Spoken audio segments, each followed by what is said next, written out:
it beat me up, right? Because niggas try to glorify bull. Like you niggas try to glorify soft. Niggas try to glorify niggas that ain't that. Niggas is flaw. We know when niggas flaw when we deal with them in the streets. We know when the nigga flaw. Like we understand that they flaw. We don't capitalize off their flawness though, because we'll capitalize off real. We ain't gonna capitalize off no nigga being flawed, weak as hell. We understand what a nigga weak as hell. Then he a street, call himself a street. He could be a street, but he's still weak as hell. We don't capitalize and try to glorify the now. We gonna sit and have conversations about as strong as us. We don't have conversations about as weak as hell.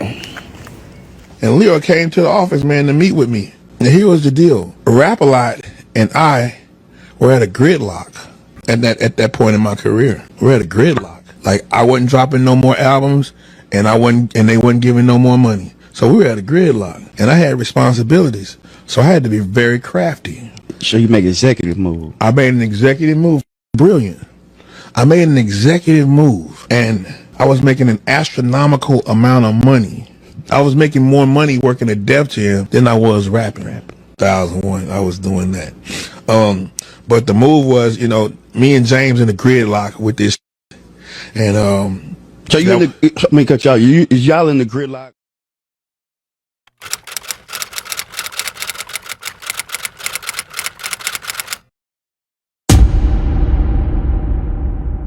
So I got a question, man. Who the get a warrant and had a case dismissed in less than 12 hours? Him.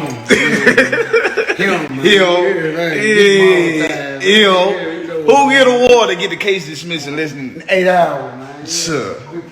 Man, stop playing. Though, not no bond. Yeah. Dismiss is gone that way. Yeah, I ain't even had to turn himself in or nothing. I ain't even make it to the courtroom.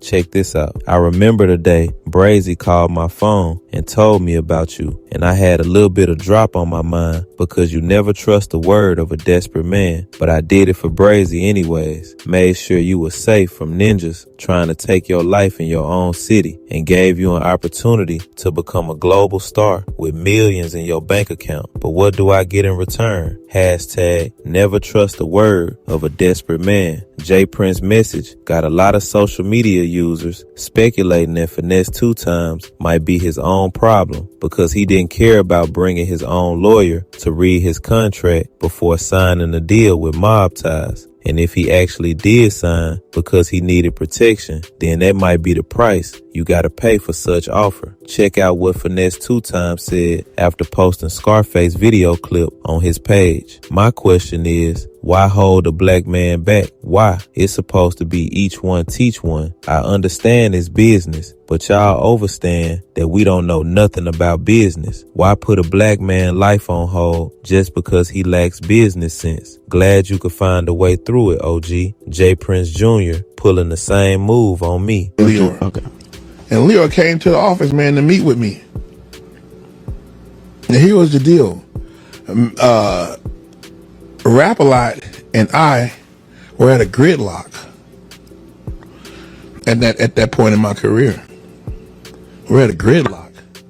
Like I wasn't dropping no more albums and they wasn't giving no more money. So we were at a gridlock. And I had responsibilities. So I had to be very crafty. So you make an executive move. I made an executive move. Brilliant. I made an executive move. And I was making an astronomical amount of money. I was making more money working at Def Jam than I was rapping. 2001, I was doing that. But the move was, you know, me and James in the gridlock with this. And so you let me cut y'all. Is y'all in the gridlock? Or are you saying you wanted more money and they were just holding firm? I'm not sure what the beef was. That was 20-something years ago. Yeah. But we was at a disagreement. I wasn't recording and that was that. Okay. You know, and his Pacers game is He played long ball too. So I said, okay, let's play the long ball. So I went and got me a job. A hell of a one, though. A hell of a job. Yeah. That was a cold move. I ended up getting Ludacris. And like I said, I tried to sign a whole lot of other artists that are extremely famous right now. Rick Ross, T.I. Jeezy. What was the names though? What was the name of that group? Boys in the Hood. Boys in the Hood. I tried to get them. They weren't Boys in the Hood though. It was something else. But it was Big Gee. I know Jeezy. I don't remember Jeezy, but I know he was there. But Jody Breeze. I think he was in that group. I don't, man. It was so long ago, man. But I used to hang out in Mechanicsville with Big Gee, man. I gotta call my dude, man. See how he doing, man. Big Gee. I tried to sign a lot of that shit. David Banner, Slim Thug, Paul Walker, Millionaire, Flip. Tried to get them all to go to Def Jam South. And some shit made it, some shit didn't. The situation dissolved when everybody went to Atlantic, and I was stuck at Def Jam. It seems Finesse2tymes is researching how former artists signed to Prince family ended up with their contracts. Given this research, Finesse might eventually find a way out of his contract with Mob Ties. Leave your thoughts in the comment section. Additionally, always keep it locked in with Word on the Street channel for all of the latest news surrounding J. Prince Sr., Finesse2tymes, and ScarFace. Stay with us for everything else going on in the world of music and pop culture.